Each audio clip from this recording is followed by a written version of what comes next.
Boa noite a todos. Doutrina espírita ou espiritismo. O que é?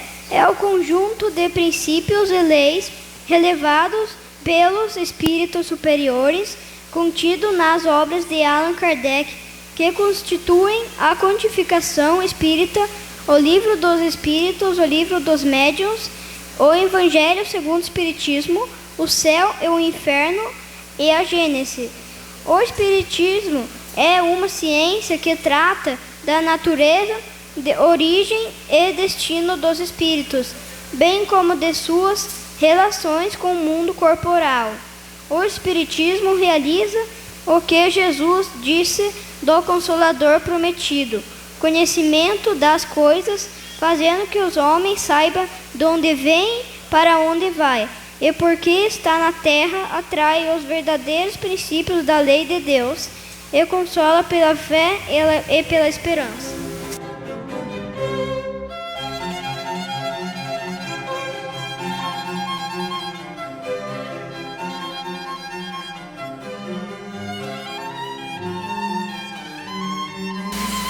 Não há, por certo, maior alegria rediviva e bela que ao chegar numa casa espírita em outro estado da federação,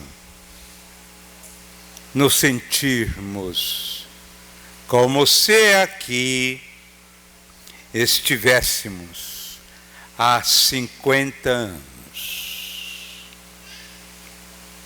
A similitude de propósitos, a sintonia no bem, a estruturação espiritual que nos acolhe, o congraçamento dos amigos espirituais que estão permutando também. Estamos com alguns amigos das hostes do Eterno Bem nos labores diuturnos na região de Fernandópolis, na presidência da USE Intermunicipal Espírita de Fernandópolis, nas atividades doutrinárias da Associação Espírita Missionários da Luz, nas atividades comuns à casa, como também 4 tratamentos espirituais à depressão em Fernandópolis, em Jales, em Estrela do Oeste, que estamos instalando. Temos um programa às 20 horas nas sextas-feiras, especialmente vinculadas às atividades Assistência Espiritual Joana de Ângeles à Depressão. Trazemos, portanto, alguns amigos espirituais que nos orientam, que nos abraçam. E é muito gratificante chegarmos numa casa e sentirmos os espíritos também confraternizando-se entre si, trocando as experiências, como nós encarnados.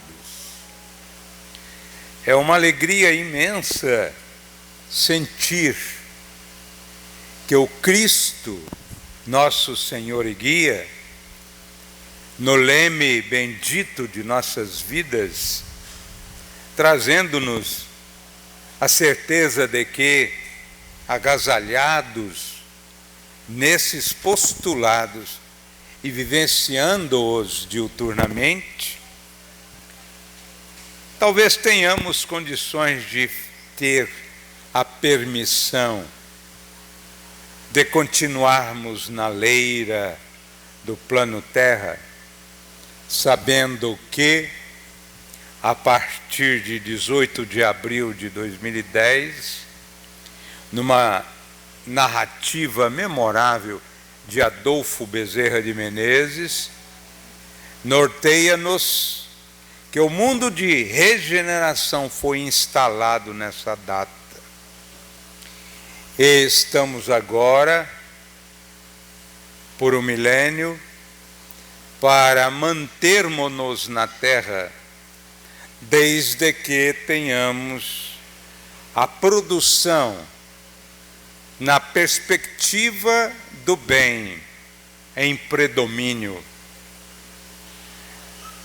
No plano Terra, mundo de provas e expiações, tínhamos a categoria dos mundos, provas e expiações, onde predomina o mal.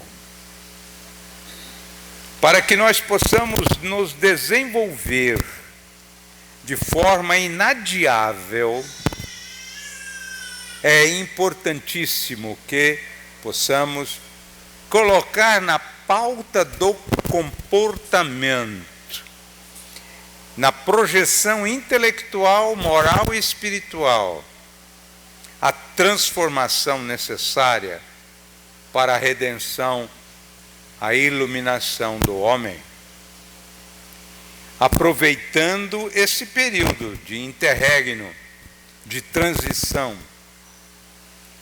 para realmente consolidarmos em nossa vida o bem-aventurados, os misericordiosos, porque herdarão a terra. Então vamos lutar para que predomine em nós o bem, no afã de que possamos permanecer na terra. Também no mundo de regeneração, com predominância do bem. Que Jesus, portanto, nos abençoe no firme propósito de continuarmos como cidadãos terrenos, numa plataforma de melhora e de renovação. Os 4 pilares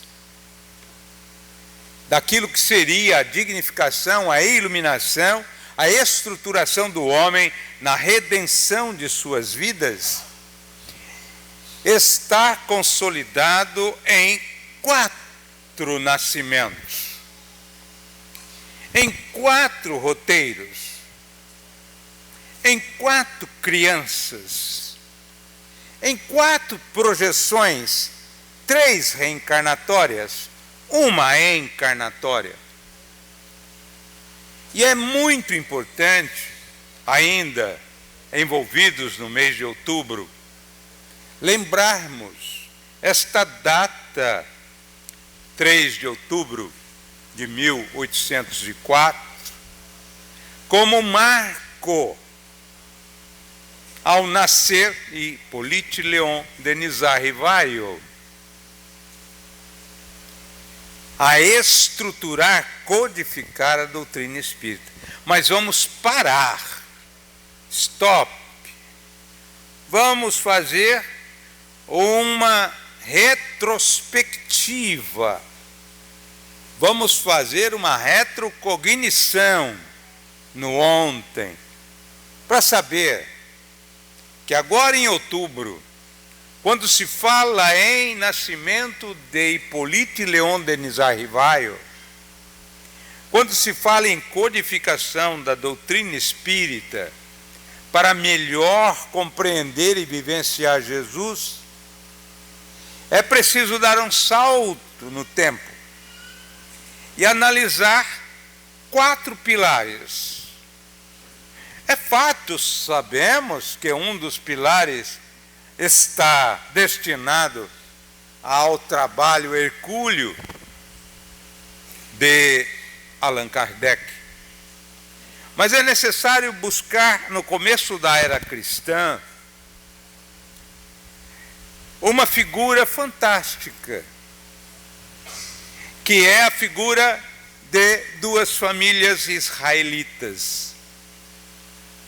A figura de pessoas muito simples, vinculadas ao estudo religioso, à conformação moral dignificada e vivenciarmos um diálogo ocorrido em uma sinagoga, no altar do incenso, quando ele, Zacarias, sacerdote, estava em unção a Deus pela oração, quando do lado direito se materializa um espírito de elevada estrutura e hierarquia espiritual. Era o anjo Gabriel. E ele dizia: Deus ouviu as preces que você e Isabel fizeram. E é programado para nascer na terra um filho querido do Pai. E esse filho querido virá para que se consolide depois a estruturação da lei do amor pelo Salvador. E Zacarias, um pouco renitente, disse com convicção a Gabriel, o anjo querido: mas eu sou provecto. Isabel também já está com a idade avançada. Ela é estéril. Embora tenhamos pedido com muita força no nosso coração um filho, porque para Deus nada é impossível. Verberando, porém, a verdade que você me traz, não tem condições de que nasça alguém no nosso lar. E o anjo Gabriel disse: é da vontade do Pai que um filho muito querido venha anunciar a salvação do mundo. E como você fez determinadas existências até que se materialize estas realidades divinas, você não mais pronunciará palavra alguma. E Zacarias perdeu a fala. E realmente a gestação se materializou. E meses depois, Isabel, naquela alegria imensa de ter um filho, que já tinha um nome determinado pelo anjo Gabriel: o nome será João. Era na época uma tradição dos filhos chamarem o primeiro o nome do pai. E nesse momento, ela recebe, 4, 5 meses depois, a visita de Maria de Nazaré, que também estava no começo da gestação. E a alegria foi muito grande quando Isabel, ao recepcionar Maria de Nazaré, sentiu que João fez um frêmito contínuo. E nesse contínuo, como se estivesse recepcionando o Salvador que estava ali. Daí, aquela frase tutelar de São Lucas: bendita és tu entre as mulheres, bendito é o fruto do vosso filho Jesus, nosso Salvador. E foi tanta beleza nesse encontro acompanhado pelas hostes mais lindas do mundo espiritual, que as emoções vieram à baila.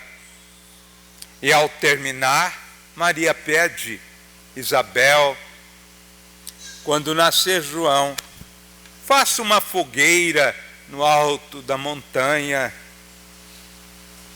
para que eu possa saber que aquele que vai ser o precursor já nasceu. Daí a tradição de, na época que se festeja o nascimento de João Batista, se acenda uma fogueira. E é muito interessante considerar que João, portanto, estava envolvido em uma família muito simples. Morava perto das montanhas, cresceu andando a pé por aquelas cercanias, sem nenhum interesse de cidades grandes, porque trazia no imo a certeza de uma missão maravilhosa. Espírito já muito preparado, porque era Elias reencarnado. Ele trazia, portanto, todo o conhecimento engajado na experiência como Elias. E andando por aqui, por lá, por ali, ele foi se adaptando àquela maneira humilde e simples. Daí vem o primeiro exemplo. Por que você quer morar numa cidade grande? Por que o êxito rural? O êxodo rural é porque você vai trabalhar, talvez estudar, mas aquela adaptação à missão, à simplicidade, à subserviência a um comando espiritual, a necessidade de que se cumprisse as profecias, e quando chega o momento, ele sai para pregar nas cercanias sinuosas do Rio Jordão, fazendo com que as pessoas pudessem se recuperar dos dramas infelizes dos pecados, e recebendo a palavra firme da necessidade da renovação, vinha o batismo no Rio Jordão. Mas ele sempre dizia: faço o batismo agora, mas a luz do mundo virá para fazer o batismo do Espírito. E foi exatamente nesta missão,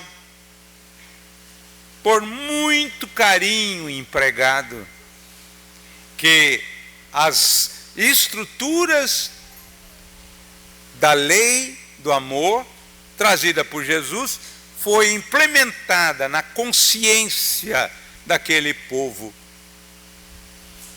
Quando Jesus começou, antes que se iniciasse a sua manifestação em as bodas, que era um casamento, ele procura João Batista e expressa a necessidade de ser batizado. E aí nós vamos lembrar que ele respondeu: eu não posso batizar o meu Senhor, não tenho estruturas para desatar o cadarço das suas sandálias, as correias das suas sandálias. Daí Jesus dizer que era necessário que se cumprisse aquilo que estava escrito nas Escrituras, e foi batizado para iniciar então a sua jornada. Esse é o primeiro menino, João, nascido em um local simples, com pais simples, obedecendo leis religiosas muito determinadas, formando-se, portanto, para a missão redentora. 6 meses mais velho, nasceu Jesus. Jesus nasceu e todos conhecem a necessidade do recenseamento ser cumprido, sair de Nazaré para Belém, não encontrando nenhum local para ser recepcionado, porque tudo estava tomado pelo recenseamento, uma estrebaria, uma luz divina, apontando aos reis magos a direção daquele que seria o Salvador. E é tão interessante essa marca que vem o segundo ensinamento, muito importante. José é citado 2 vezes no Evangelho, apenas. Depois não se fala sobre José.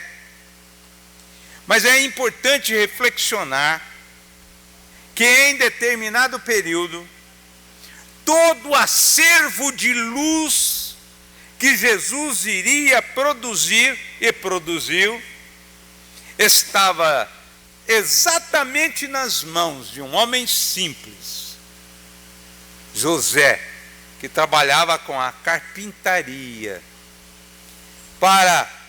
envolvido pela sensibilidade com o mundo maior, direcionar e proteger aquele que era um projeto divino à terra, protegendo, iluminando e sabendo aquele momento por onde seguir.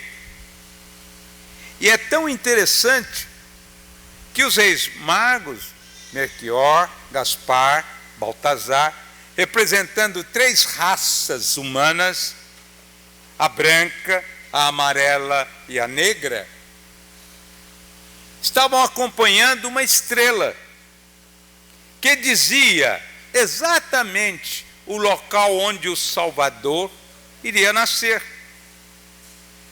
Mas pararam em Herodes, e quando foram se entrevistar com Herodes, a luz da estrela se apagou. Não mais viram o brilho belo e roteirado de uma estrela. Disseram a Herodes que iria nascer aquele que iria transformar o mundo, o rei que iria produzir a pacificação no mundo. E Herodes, tomado de muitas preocupações, habilmente pede aos 3: vão, localizem, depois voltem e me indiquem o local para que eu também possa ir fazer as minhas homenagens.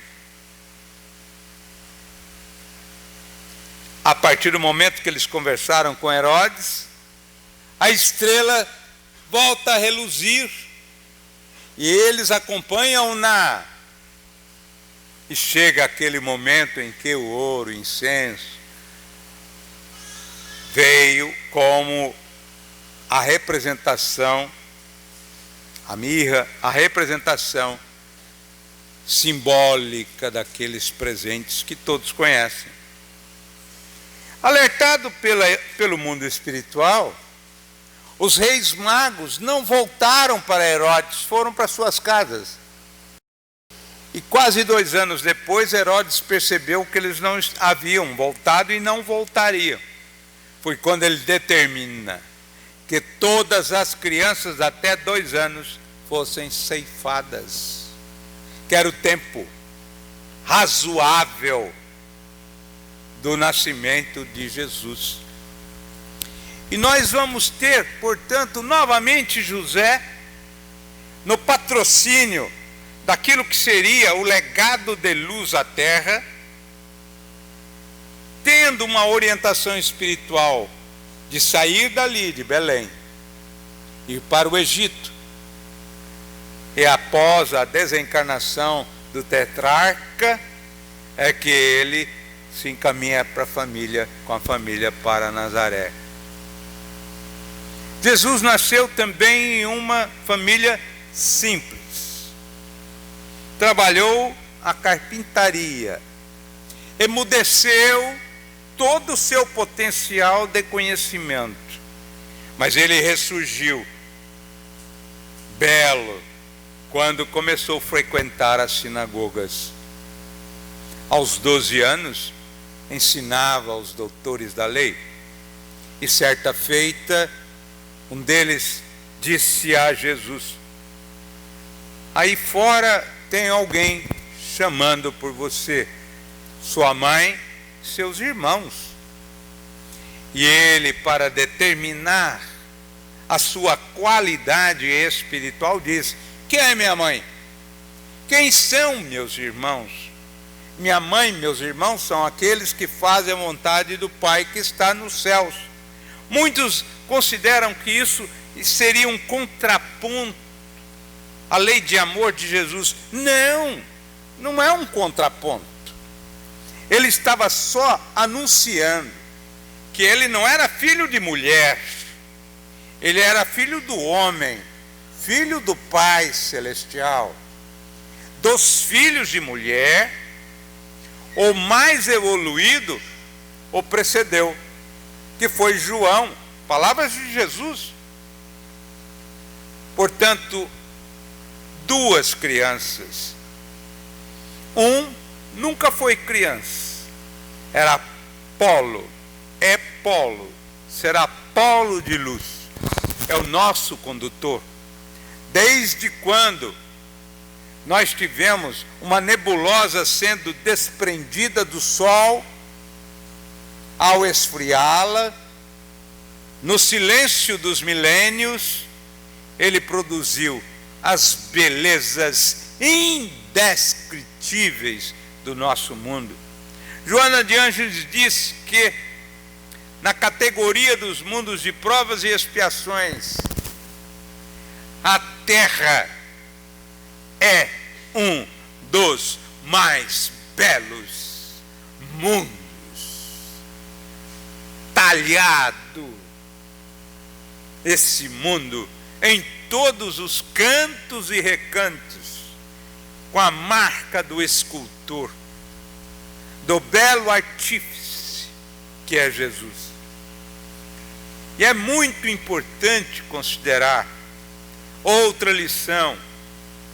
Ele encarnou. João Batista reencarnou. Ele sempre foi polo iluminativo, mas transvestiu-se de criança, tanto que no Evangelho fala que os seus irmãos não o compreendiam, faziam até determinadas colocações injuriosas, perturbadoras, assim como a mãe também não compreendia a missão até então de Jesus na terra.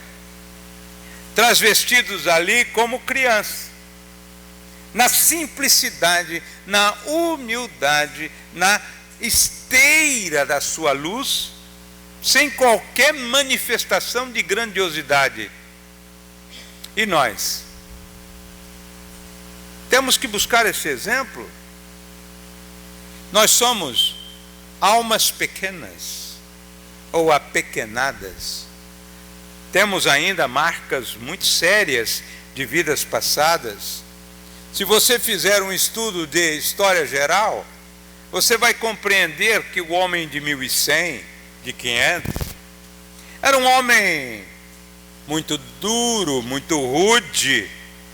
Haviam muitos assassinatos.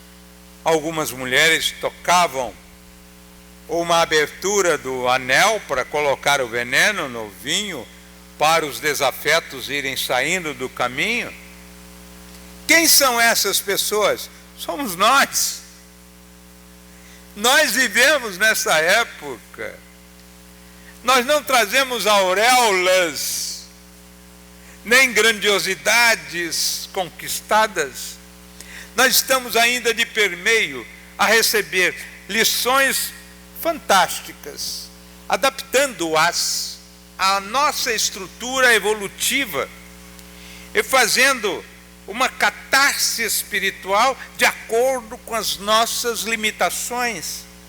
Por isso que a transformação é lenta, gradativa, parece que nós não transformemos, nem nos transformamos.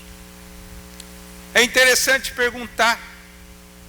Ana Jaici Guimarães diz assim: você não é o ser familiar que você considera ser. Antes de sê-lo, pergunte ou peça para alguém perguntar o que os familiares acham de você. Só depois você vai dizer se tem qualidade superior ou não. Daí a necessidade da humildade, de aprendermos. Eu estava vendo a estruturação da casa.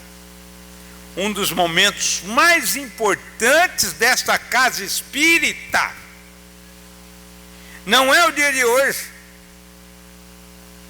Um dos momentos mais importantes da casa espírita é o êxito. É a luz, é a candeia na alma, é a iluminação para todo sempre, é o autoconhecimento embarcado, é aquilo que você não perde.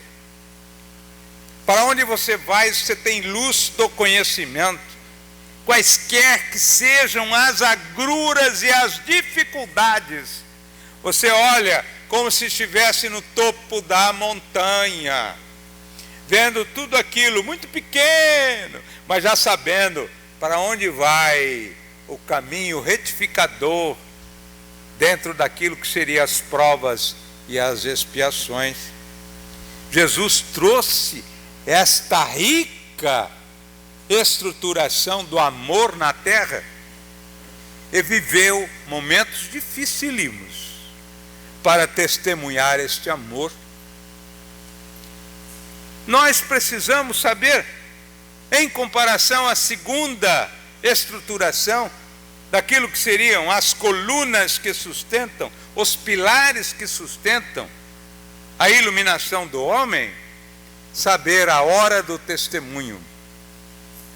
E na hora do testemunho, como que você reage? Ou como que você age? Porque reagir, todo mundo reage. O importante é que, como espírita, você não reage, você age conscientemente. E quando alguém lhe quer tomar-lhe a capa, vai na delegacia fazer BO? Ou talvez vai lhe dar também um manto? Foi Jesus. Como é que está o relacionamento? Difícil? O mesmo mestre disse: se alguém quiser que você caminhe 1000 passos, caminhe 2000. Se você tem um relacionamento difícil no lar, esse relacionamento difícil é a sua sublimação, é a sua iluminação, porque você esteve junto na formação desta reencarnação e na programação do clã. Só que quando a gente chega aqui, a gente quer ser feliz. E o testemunho de Jesus não serviu de exemplo? Portanto, vamos agora colocar o terceiro pilar. Os dois foram bem estruturados, nós já conhecemos. Estou fazendo só um remember, uma relembrança. E o terceiro pilar? O terceiro pilar nasceu, Saulo se transformou em Paulo, porque Paulo nasceu Saulo. O terceiro pilar foi diferente das duas crianças. Teve uma infância rica, cosmopolita, farisaica, estudava nas melhores escolas, teve influências de orientações desde criança, preparado já, talhado já para ser um cidadão do mundo. estava destinado a ser um doutor da lei e teria sim uma cadeira no Sinédrio, segundo o pai e a mãe, o Tarso, porque é a cidade. Tarso era uma cidade cosmopolita, tinha 500.000 pessoas, 500 mil de almas encarnadas, tinha uma universidade de alto calibre, a cidade era de pensadores, de estudantes, se projetava ali o saber, o conhecimento, desde as primeiras noções de vida, ele recebeu a evangelização entre nós, exatamente nas sinagogas. A sua escola era do lado de uma sinagoga. Ele era, portanto, uma projeção da mais bela glória daquela cidade grega. Saulo cresceu então entre jogos, diversões, estudo, e coalizando-se, envolvendo-se com vários tipos de pessoas, fazendo já como se estivesse sendo preparado para educar os gentios. Quem eram os gentios? Gentios nada mais eram do que qualquer povo não israelita. Eram gentios. E ele fez exatamente essa peregrinação por conhecimentos. Recebeu a orientação de leituras de livros estrangeiros. Foi, portanto, se preparando e dominava o grego, porque ele era da Grécia. Mas dominava o latim porque as escolas estavam vinculadas a esta estrutura. Tinha outras línguas em domínio, por quê? Porque conhecia, era obrigado a conhecer as letras para ler os livros estrangeiros.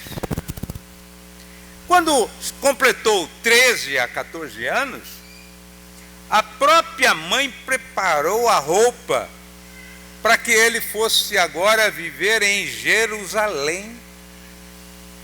Recebeu da mãe um legado de roupas trabalhadas por ela. A família estava toda engajada para projetar Saulo de Tarso como sendo a história viva do conhecimento da lei, amante da lei mosaica, estudando Moisés desde criança, sendo, portanto, um cultor da lei mosaica. Dá para compreender por que ele a defendia, porque desde quando nasceu, ele ouvia as grandezas da lei mosaica. As pessoas talvez não compreendam por que ele era tão intransigente com os cristãos. É que estava no cerne, na carne, no interior, no imo do ser, aquela estrutura mosaica que ele tinha que defender como doutor da lei. Recebeu em Jerusalém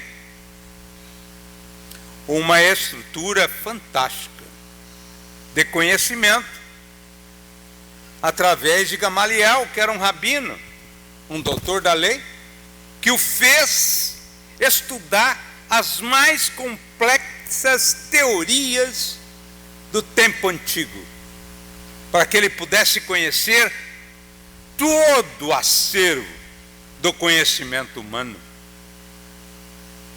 Casto, sério. O pai às vezes falava de esposa, de família, e ele não via isso. E segundo consta, ele tinha problemas obsessivos. dormia mal, tinha pesadelos, tinha determinados estados da alma que ficava fora de si. Era obsessão muito forte. Mas mesmo assim, sendo talhado, quando conseguiu uma cadeira no Sinédrio, começou, portanto, a produzir aquilo que seriam os hereges, contrariando a lei mosaica. Nasceu aí as perseguições aos cristãos. E é memorável aquele encontro em Paulo e Estevão, quando ele vai para a casa do caminho, porque ele teve notícia de uma voz como uma estrela candente. A voz que envolvia, que tocava, que convencia, a voz que era um encanto. E ele quis conhecer essa voz, era Estevão, e dialogou com ele em termos de muita animosidade. Todos conhecem essa história, mas temos que fazer este recuo no tempo até outubro de 1804. E foi exatamente aí que ele determinou a morte pela lapidação de Estevão. A noiva, Abigail, lhe pedia: Saulo, faça excursões. Eu preciso encontrar meu irmão Gesiel. Faça excursões, faça determinadas campanhas, procure Gesiel. Ele estava preso, não tive mais notícia, mas ele deve estar vivo. Meu irmão querido, seu cunhado afetuoso, porque era um homem bom. Estevão é um primor de alma. Encontre o nosso Gesiel. E ele procurava para cá, para lá, colar, alhures, e não encontrava Gesiel. No dia da lapidação, Abigail chega um pouco atrasada, e a lapidação já estava em curso. As forças quase terminadas, as fendas profundas, o sangue sendo projetado em abundância. Ela entra no átrio do palácio e grita: Saulo, é Gesiel, meu irmão. Saulo, é Gesiel, Saulo. Ele então determina de forma viril: parem com a lapidação, o condenado já está quase à morte. Recolhe-o para uma sala, e 3 almas ali circunstanciam um dos momentos mais emocionantes da história do cristianismo. Com muita dificuldade de falar, Estevão diz, entre tantos outros pequeninos diálogos entrecortados de dor: Saulo, você é honesto, fiel a Moisés, o maior escudeiro da lei mosaica, competente e profundo. Mas Saulo, o dia que você conhecer Jesus, você vai amar com muito mais propriedade Moisés, não como lei definitiva, mas como lei introdutória. E despedindo-se da irmã, volta ao mundo espiritual. Saulo foi tomado de muita tristeza, de muita revolta, de muita inconformação.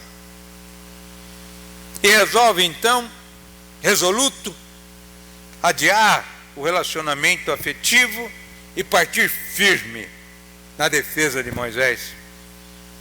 Teve conhecimento de um grande cristão, Ananias, em Damasco, e para lá ele vai. Só que no caminho ele começa a perquirir, ouvir aquelas vozes.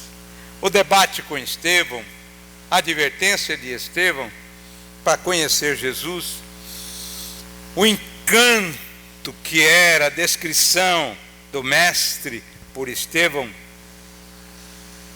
e ele estava assim naquelas reflexões, e os espíritos amigos foram chegando, e em determinado momento, sol a pino, ele na Animalia, Jesus aparece. Ele cai e todos já sabem. No diálogo, não sou eu mais quem vivo, é Jesus quem vive em mim. Após ouvir aquelas palavras tão belas, Saulo, Saulo, por que me persegues? Com uma ternura, com uma brandura, com um amor, com um carinho sobre-humanos. E nesse momento, Saulo, portanto, volta à sua missão, pilar, com sofrimento, não aceito pelos cristãos, não aceito pelos romanos, não aceito pelos componentes do Sinédrio, não aceito pela sua família. No diálogo com seu pai, foi abandonado por ele, mandando-o embora da sua casa pela decepção que ele se tornou um homem farrapo, segundo o pai, destituído de todas as láureas que o pai e a mãe prepararam com tanto carinho, com tanto afeto. E aí nós vamos ver a saga do homem que chega numa cidade e recebe para início um pequenino festival de pedras menores, para sair aquelas que quebravam o osso. Preso, determinado dia teve que sair em um balaio de vime para sair do portal de uma cidade, porque seria morto. Desencarna, aconselhando o soldado a cumprir a missão. O soldado treme com a espada. Saulo está preparado para ter a cabeça decepada.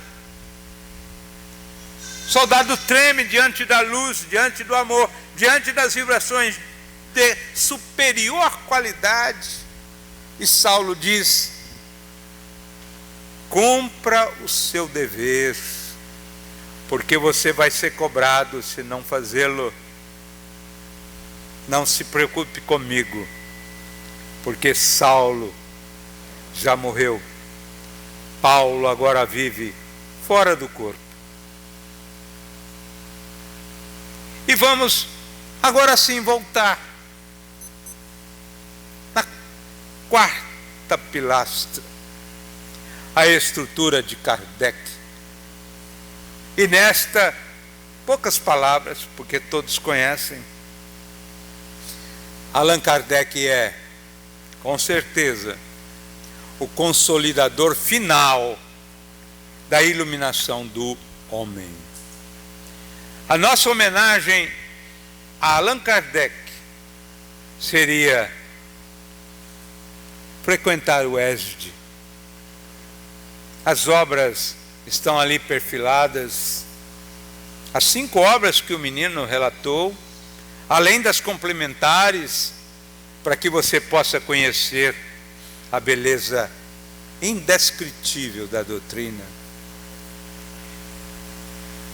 No final do século, no final do milênio, no final das nossas vidas, que talvez tenhamos uma ou duas voltas ao cenário de mundo de provas e expiações, já transmudado em mundo de regeneração, a certeza de que somente herdaremos a terra se estudarmos Jesus na libertação proposta por Allan Kardec, fortalecidos pelas complementações abençoadas, recepcionadas pelas mãos abençoadas de Chico Xavier, de Ivone do Amaral Pereira, de Divaldo Pereira Franco e de tantos estudiosos, para que possamos viver Jesus estudando Kardec. Desejamos muita luz, muita paz, muitas alegrias efetivas a todos nesse momento da hora terrena grave que espera o nosso exemplo, projetando na área de nossa influência o mundo de regeneração aqui e agora. Que assim seja.